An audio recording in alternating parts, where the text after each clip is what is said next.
Mostly a lot of waiting and watching and not knowing early on what kind of danger might have been on board this bus, which has been pulled over here just like it is now for all of the afternoon. So for hours, people have been waiting on this side, trapped, trying to get to their homes on that side. Same thing over there. People trying to get off that island, keeping in mind this is normally not an island.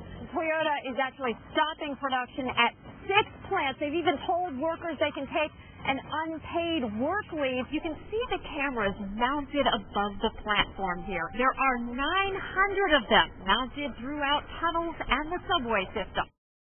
People who live around here say when this happened, it happened fast, that several culverts and dams surrounding this spot where we are right now gave way, and the water just came rushing in, swallowing up the road. This is what some Freetown residents came home to, the only road to their neighborhood underwater.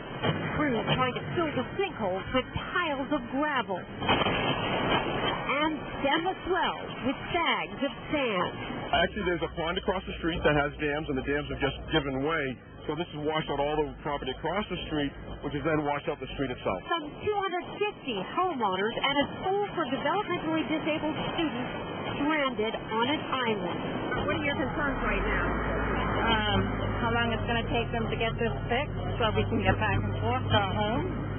Because what do you have waiting at home? My children and my pet. So for hours, people have been waiting on this side, trapped, trying to get to their homes on that side.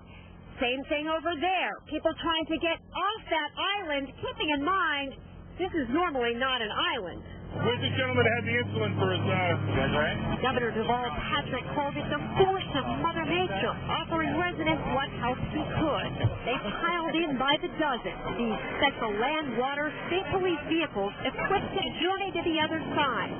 But once there, no one quite knows when they'll be able to return.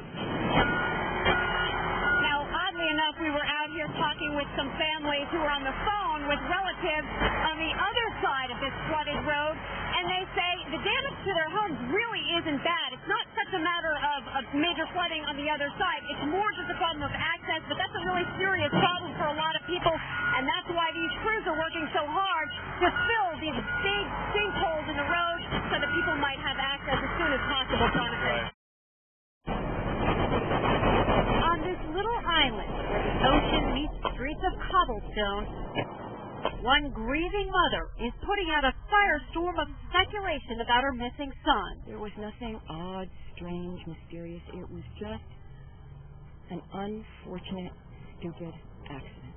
Authorities say Jonathan Hemingway likely fell overboard while he was shuttling his wife and children from Hyannis back to their home here on a sand road in Nantucket. A well-worn route for Jonathan on his GPS.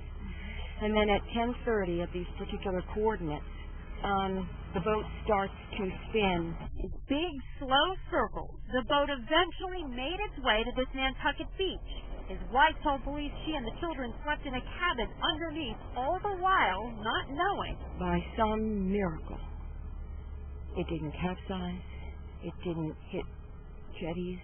If anything dramatic, I guess, happens, it gets around the island like wildfire. Certain questions have islanders wondering why weren't police notified until shortly before noon the next day. The Coast Guard didn't know till even later. Our search comprised of the entire Nantucket Sound area, from Martha's Vineyard out east. When she saw he wasn't there, she started to panic, but she was sure that he had just walked out to get help. She would have had no reason to think otherwise. She just wouldn't have. Hemingway's family is now planning a ceremony out here at sea. It can't be a burial because they still haven't found him. But his mother says that's just fine. This, she says, is exactly where he would want to be. On Nantucket Sound, Christina Hager, WBZ News.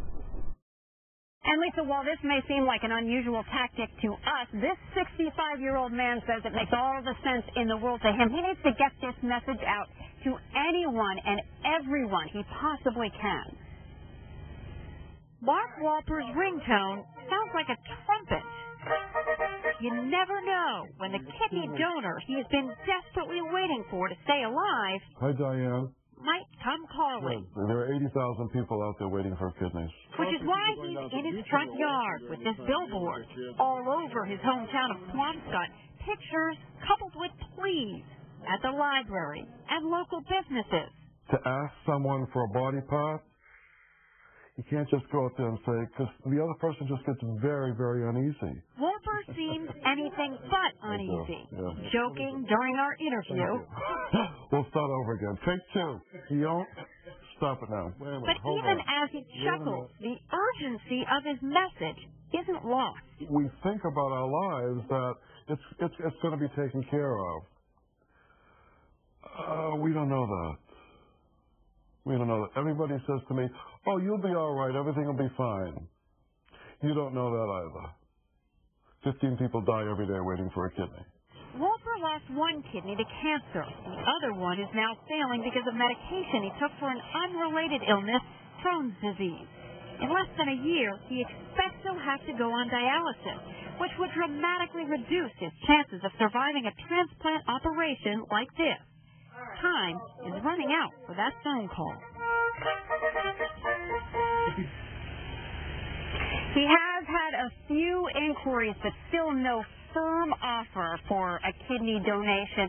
He is looking for one person specifically, a man, he says, who called him today and left a voicemail message, and he accidentally deleted that message. He can't believe it, but he's hoping that person will maybe see this and call him back. You never know. It may be the call he's been waiting for, Lisa. Oh, Christina, let's hope that person does call back.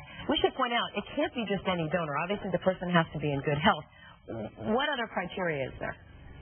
Yeah, the person has to be between 20 and 60 years old. And while it would help if the person had the same blood type, which is O positive, even if it isn't a perfect match, it can still help him arrange a swap and help him get the match he needs faster, Lisa.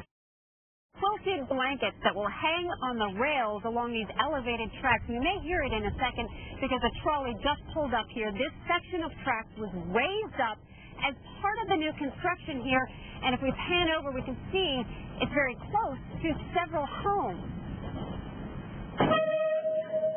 In the shadow of some very screechy trolley tracks lives Devin Halley. Didn't even notice the nails on chalkboard noise until the weather started warming up. It was just like you had to cover your ears. It was terrible, terrible, terrible. Steel wheels against steel tracks. And MBTA officials attribute it to a design flaw at the newly constructed Ashmont stop. These trolleys are like antiques, some of the oldest in the country, dating back to the 1940s. And part of what makes them unique, the wheels are 100% steel. I'm sure it's harmful to your hearing. Combined with the design of this severely tight loop in the tracks, a noise that has maintenance crews routinely applying a grease-like substance. It helps, say neighbors, but not enough. It's very high-pitched, and sometimes it grinds. Now, T officials are taking a page from the notorious Big Dig. Back then, Turnpike Authority crews hung quilted blankets on fences to muffle construction noise. Would that help here? They've ordered 700 feet of the quilting to give it a try. Should be in place by the time Devin Halley's newborn baby arrives. We don't want to have to move, but it's a lot of noise. It's painful. And the T's general manager is even considering a move to stop the trolley service along this line at night, running only buses instead. But he's hoping it won't come to that. He's hoping these blankets will do the trick.